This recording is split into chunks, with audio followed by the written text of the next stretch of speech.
Back to page 57. You think I need a plan? I ask. I don't know. The end of last year was bad. So far this year, I know Red isn't trying to be mean. I just wish it didn't hurt so much.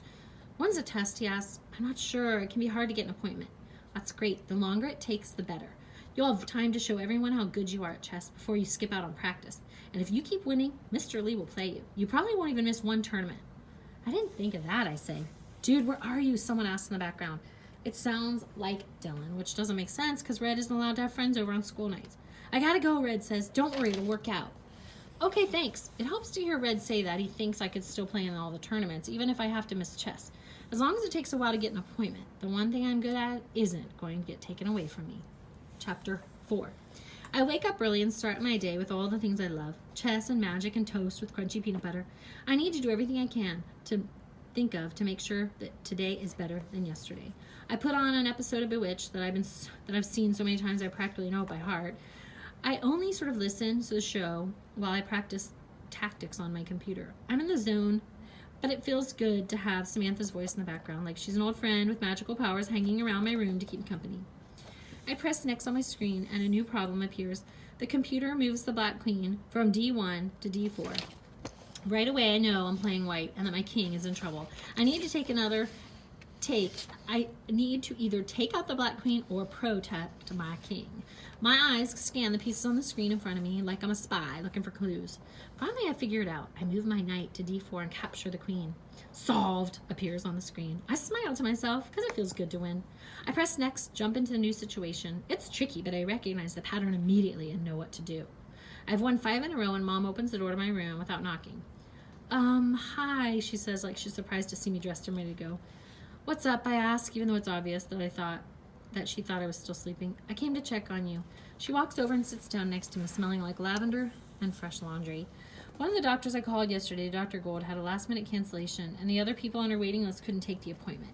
Not all psychiatrists do evaluations, but Dr. Gold does. She thinks we can have a consultation and complete the testing in 2 days, next Monday and Tuesday. Isn't that great? What? No, I'm doing everything I can not to scream because I know Mom won't listen to me if I start yelling. That's a rule in our house. And I need her to hear what I'm saying. Please don't make me go. Our first tournament is next Saturday. I need to prove myself before I miss practice. Mom looks confused. I thought you'd be happy to get this done in 2 days and sort it out at the beginning of the season when the matches don't matter as much. You made that up. That's not a thing. My voice comes out too loud. Please cancel the appointment. I don't want to go behind in chess and then have to catch up. I'm already doing that in everything else. I want to keep winning. I can't do that, Clea. Her next opening isn't for months. We need to figure out what's going on as soon as possible. I can call Mr. Lee and talk to him. I'm sure he'll make an exception and let you play in the tournament. You're only missing 2 days. That's when I realize Mom has no clue how the team works or what it takes to get to compete in tournaments. She thinks chess is some cute hobby that doesn't matter, when it means everything to me. I should be the one to talk to Mr. Lee, I say. He's my coach. I want him to know I'm responsible and serious about chess. Great idea. She smiles at me. So at least I know she'll stay out of it. When I get to school, Red's waiting for me on her bench like always. I drop my backpack and sit down next to him. The ADHD test is Monday and Tuesday. I thought it was supposed to take a while, he says. Me too, but I guess not. I need to tell Mr. Lee today. I'll go with you. I can back you up. Tell him how good you are and stuff. I'm not letting you do that, I say. He likes you. He likes you too. I roll my eyes. Red goes on. Mr. Lee's all about players who work hard and win, a.k.a. you. You've already won 1 match, and if you win 2 more times, you're going to get picked. I've never won 3 matches in a row, I say. Well, you've never had to, he grins. That's true, I smile back, because he's right. I don't have a choice. After the bell rings, I go straight to math. Miss Curtis is there sitting in the back of the room by the door. She pins her honey-colored hair off her pale white face and fans herself with her notes. I accidentally make eye contact with her and then glance away as fast as I can. I don't want anyone to figure out that she's here for me. It's embarrassing enough that I bombed my author project. The last thing I need is for everyone in our grade to find out the school thinks there's something wrong with me. I walk to the front of the room and pick a seat by the window, really far away from Miss Curtis. I do my best not to look at her too many times, even though I really want to know how I'm doing, and I can't help myself or stop my head from turning. Also, I wonder if she's been staring at me the entire time, making it super obvious why she's here, or if she's actually playing it cool. I know that pretty soon she's going to figure out that I don't have ADHD. Eventually it'll be clear, and even though I already know I'm not smart, and that's the reason I keep messing up, I think it'll be a lot harder for me once everyone else knows. After math, I have history and Spanish. Miss Curtis is in the back of each of those classes too, and the only good part of the day is that Senora Campo decides not to count the pop quiz because a lot of people didn't do their best, which is awesome news for me. I peek a bunch of times to see what Miss Curtis is doing, mostly writing things down in her notebook and looking around the room and then back at me. When I get to the lab, Miss Curtis isn't there. Like maybe she's finally done being my super stalker. Dr. Kapoor explains the experiment we're about to do in class today, and then she lets us pick our partners. The second she's finished explaining the instructions, I walk as fast as I can to Sanam, because she's smart and good at everything in school. On my way to her desk, I accidentally bump into the corner of a table. It hurts, and I keep moving until I'm standing next to her. Do you want to work together? I was going to ask you the same thing, she said, which is cool, but also weird, because if I were Sanam, I would never want to work with me. We walk up to an empty station, divide the list of supplies in half, and split up to collect everything faster. Once we have all the materials, I read the directions out loud, and Sanam follows along. She measures the correct amount of agar and water and stirs the mixture. Then we both walk over to the microwave and wait in line until it's our turn to boil the solution. When we get back to the station, we have to wait for the agar and water mixture to cool before we can pour it into the Petri dishes. Quinn walks to our table. I have a question, she announces, like she's going to ask us about something related to the lab. Instead, she leans in and whispers, "So who do you think it is?" She glances around the room where Miss Curtis is sitting, right in her notebook. I wonder how long she's been in the corner like that, scribbling away. Any guesses? She looks right at me, my heart still pounding. No clue. I try to sound confident, but don't. Well, I've narrowed it down to Jack and the two of you, she says, tapping her pencil against her notebook, like she's really put a lot of thought into her investigation. The only ones who've been in every single class she's been trailing, other than me, but I'm smart, so no. I'm pretty sure we would know if we were being watched, I say back, because I've already decided I'm going to deny it, that it's me to anybody who asks. Even though I think I could trust Sanam to keep a secret, I can't take that kind of chance right now. Probably not, Quinn shakes her head. Last year I heard someone who will remain nameless who was getting evaluated for multiple days before the teachers told that person. How do you know that, I ask. I'm really good at figuring out people's secrets. It's sort of a talent. She twists the ends of her hair. Want to know what I want to think it is? Her eyebrows go straight up, and I'm not sure if I want to know what she's thinking right now. So I don't say yes, but I don't look away from her either. I keep waiting for her to say, everyone knows it's you. She looks right at me and whispers, too bad, I guess you'll have to wait and see. Then she turns around and walks to her table. I pick up the mixture and start pouring the liquid into the Petri dishes. Because I'm pretty sure that's the next step. I want to go back to working on the lab and forget about everything that happened with Quinn. Want to know who I think it is, Sanam asks? I look at her. Sure, my voice cracks. She mouths, Quinn, without letting any sound escape. I want to ask Sanam why she thinks that, because Quinn always gets good grades. Only I know I need to change the subject because I'm the one who's actually being evaluated. I pick up the marker and hand it to her. Your writing's better than mine. Can you do the labeling? Okay, she says, like she was expecting me to say something else, and I'm afraid I've accidentally made it obvious it's me. When I get to last period, Miss Curtis is already sitting in the corner of the multi-purpose room like she thinks no one can see her in her stupid notebook. Jack doesn't play chess, which means the list of possible suspects has now been cut to 3. Sanam, Quinn, and me. There's a pairing list taped to the wall, like at the real tournament. Most of the team is crowded around the piece of paper. I walk over and scan the names looking for mine. I hope I'm playing white this match, but something about having the first move makes me feel like the game is mine. And my opponent better watch out, because I break the news to Mr. Lee that I'm missing chess next week. I need to prove I can help the team win. I'm playing white. Yes, and Dylan. Oh, I need to ignore him and win. Board 7's okay. I mean, it's not great. It'd be better if I were on board 1 through 6, but it's definitely not horrible. I take my seat and look at the pieces in front of me. I try to visualize my opening and think about all the moves I'm going to use to take charge. Well, it should be easy. Dylan sits down across from me, pushes my hair out of his hair out of his eyes, and showing off his dimples, which would be cute if he weren't such a jerk all the time. I don't say anything back because I know he's trying to throw me off, so I don't play my best. It's too bad you're missing practice next week, he says. There's no chance you'll ever play an attorney now. How does he know that? Don't look so worried. Red didn't tell me why you're going to be out. Not that I care. He just asked me to take it easy on you, which I'm clearly not doing. Good. I don't need your pity, I shoot back. You kind of do. I mean, even Red thinks so, and he's your only friend. Well, he's wrong. I really hope Dylan can't tell how much his words hurt. So why are you going to be out? He asks. Why do you care? I sound as angry as I am, not because of Dylan. He's always rude. I'm mad at Red for telling him I'm missing chess and for thinking I couldn't beat Dylan on my own. I didn't before, but now that it's a big mystery, I need to know. Good luck with that, I say. I don't need luck, he smirks. I have sources. Mr. Lee claps his hands to get our attention. I want everyone to stay focused and give the game your all. Let's get to work. I take a deep breath and zone on the board. Dylan taps the clock. I focus on making the easy moves first, developing my pawns, my knights, queens, and bishops. That's the only way I'm going to win. I try to imagine my plan playing out before Dylan makes his next move to save on time. I stay aware of his choices and double check that all my pieces are safe. Every time I make a move, I speak the same words in my head. Move, let go, tap, right. My opening's solid, and I only need extra time figuring out my moves. One of my moves. I still have 8 minutes to win. I'd rather have 11 like Dylan, but I think I can beat him in the time I have left. The only problem is I need to distract him so he doesn't make my knight making its way to the other side of the board. Notice my knight, making it to the other side of the board. I move my bishop on the king's side, up 1 square on the diagonal, let go of the piece, and hit the timer as fast as I can. Dylan does actually exactly what I want. He moves his pawn up 1 square and taps the clock. I wonder if he knows what I'm doing and has a bigger plan, or if he's actually falling for it. I move my knight up and over, capturing the pawn he just moved and setting myself up to win. Dylan moves his knight over 2 and down 1 next to mine. I castle kingside, which means my king slides over and swaps places with my rook, tap the clock, and glance at time. 4 minutes left. I can do this. I can win. He takes my bishop out with his knight, and I take his knight out with my queen. Then he sends his bishop across the board like he's ready to take out my knight. It's hot in the room, and I'm sweating under too many layers. Winning is taking longer than I expected. I'm running out of time. I move my knight up and over, cornering Dylan into checkmate. I did it. I won. I take a long, deep breath and fall back into my chair, letting the happy victory feeling sink in and take over. Everything's going to work out. That's when I realize I forgot to stop the timer. I pull myself as fast as I can, slam the hand against the clock, only I'm too afraid to look. I can't be out of time or I'll lose the match. You still won, Dylan says. I keep waiting for him to follow up with something rude. Instead, he reaches out to shake my hand. I force myself to look at the clock because I feel he's messing with me.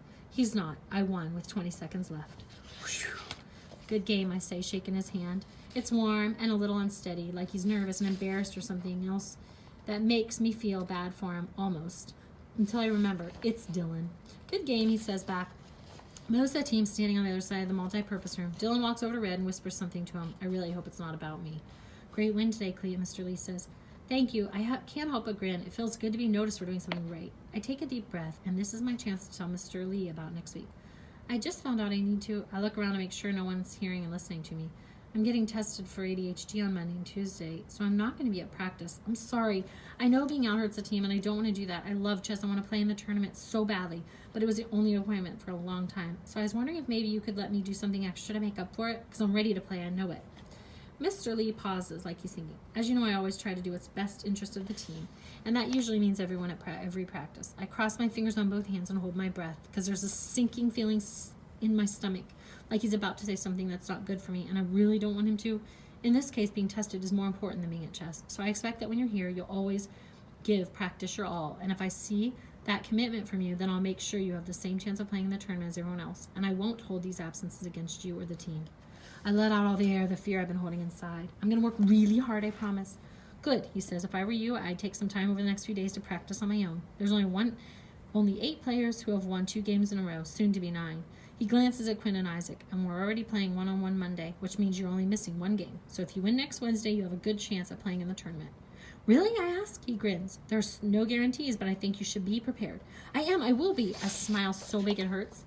I walk over to the door at the other side of the room, and I want to tell Red what Mr. Lee just said, because he was right about everything, and I'm so excited. I'm not sure I can hold it in, but I'm too mad at him. So I lean against the empty wall and stare at the floor. A few minutes later, Red walks over and stands next to me. You won! That's awesome, he says. I can't believe you told Dylan about missing practice. I try to keep my voice low, but it doesn't matter that I'm talking softly because I still sound angry as I am. I didn't tell him why, like that makes it okay. I just want him to go easier on you so you'd win because you deserve to play in the tournament, and I knew he'd be cool about it, and he's definitely going to win the rest of his games. You didn't think there was any chance I'd actually beat him on my own? I asked. You know I think you're really good, but his brother's almost a candidate master, and he's basically coaching Dylan every night. I think it'd be hard for anyone on the team to beat him. I hate, no matter what I say right now, Red is going to think Dylan let me win, when he didn't. I want to tell him what Dylan said to me, but I stop myself because they're friends now for real, and I have no idea where that leaves me. On Friday, Mr. Lee invites me to the front of the room to redo my author presentation. When I stand up, Quinn covers her mouth with both hands like she's trying not to laugh at me. There are knots in my stomach getting tighter with each step. I need to ignore her. If I get an A on round 2, I could end up with a B. That'd be okay. I'll still be on the chess team. I unroll my poster, which is extra happy and glittery thanks to Henley.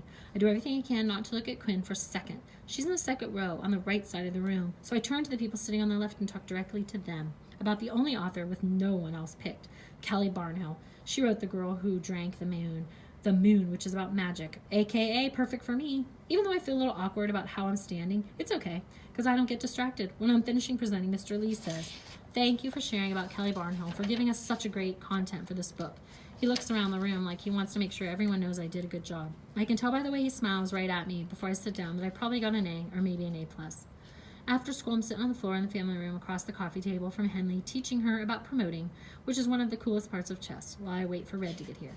I want to text him and tell him not to bother coming over, because I don't really want to see him tonight. I'm still hurt that he told Dylan I was missing school, and annoyed because all of a sudden it seemed like they're best friends, too. But we always hang out on Friday nights. We make pizzas with my dad and watch movies about magic.